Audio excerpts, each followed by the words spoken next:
Welcome to Express Info. Do you want to have these exclusive Puma Rise Nitro basketball shoes? Because once we reach 200k subscribers, we will be having this giveaway. Just comment to win. Shoes are promoted by Kai Sotto himself. Just like this video, and most importantly, comment anything positive about Kai Sotto. It's easy. Commenting is the key to win. Share your positive comments about Kai Sotto. Do it now na. Win the prize. Stay tuned for more updates. Gilas update muna tayo guys. At dahil malapit na ang Asian Games, ay tutukan natin ang ating present Gilas team. Hindi pa final ang lineup ng Gilas dahil hanggang sa ngayon ay naghihintay pa ang SBP sa kanilang appeal kung papayagan na maglalaro sina Calvin Abueva, Terrence Romeo, Jason Perkins at Mota Tua. At dahil dito ay nakasalalay ngayon ang napakalaking responsibility sa mga balikat ni Scottie Thompson, ang pagbibigay ng energy sa team both on offense and defense. Ito ang pinakamalaking challenge para kay Scottie na kung saan hindi masyadong nagamit sa FIBA World Cup under Coach Chat Reyes. Nahirapan kasi siyang mag-adjust kay Jordan Clarkson at sa sistema ni Coach Chat Reyes na walang masyadong pasahan. Pero ibang-iba na ngayon ang sitwasyon. Lahat ng offensive sets ng Gilas ay magsisimula kay Scottie Thompson katulad ng ginagawa niya sa Barangay Ginebra. Siguradong gagamitin ng husto ni Coach Tim Cone si Scottie Thompson. In fact, he defended his prize point guard sa mga nagsasabing hindi raw bagay ang kanyang laro sa international. Kaya siguradong gugulatin ni na Coach Tim Cone at Scottie Thompson ang buong Asia. At sa second season ni Kai Sotto sa Japan B-League, ay siguradong gugulatin niya ang Japan dahil tapos na ang kanyang adjustment period at nakakasama na siya sa kanilang training camp, hindi katulad last year na sa kalagitnaan na ng season siya nagsimulang maglaro sa Hiroshima Dragonflies.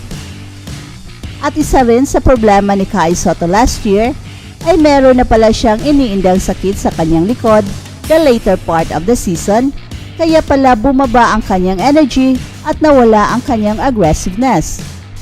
Fully healed na ang likod ni Kai Sotto at mas kilala na niya ang kanyang mga teammates, pati ang mga players sa Japan B-League ay very familiar na siya. Kaya napakalaki ng chance na magdodominate siya sa buong season. At kung magagawa ito ni Kai Sotto, ay ito na ang magiging ticket niya patungo sa NBA. Samantala, nung panahon niya sa Memphis Grizzlies, marami ang naasar kay Dillon Brooks.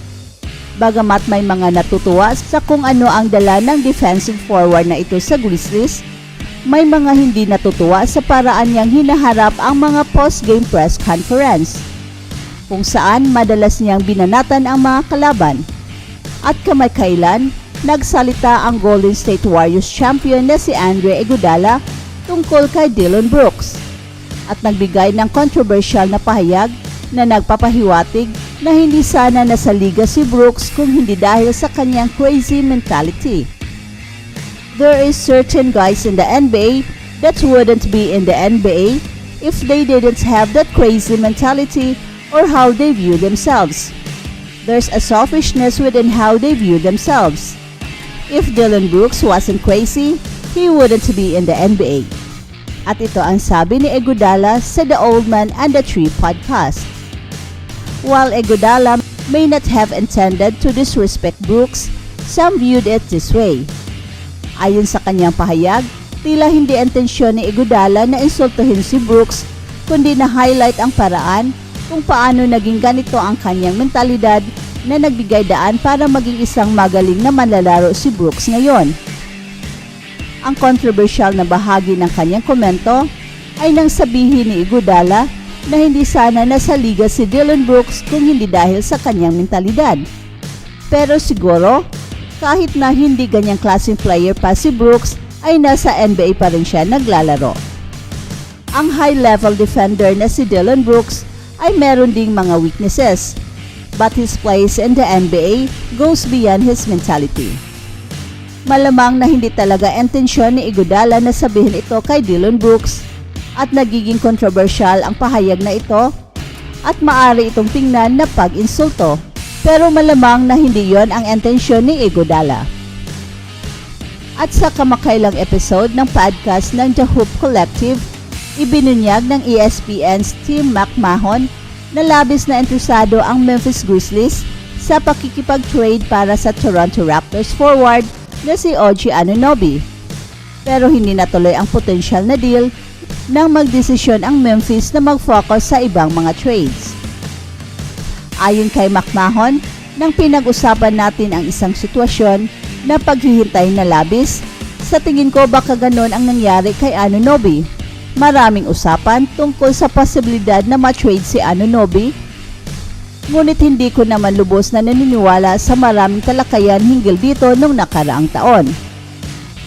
Alam ko na merong mataas na interest ang Memphis Grizzlies at hindi ko alam ang eksaktong kapalit nito.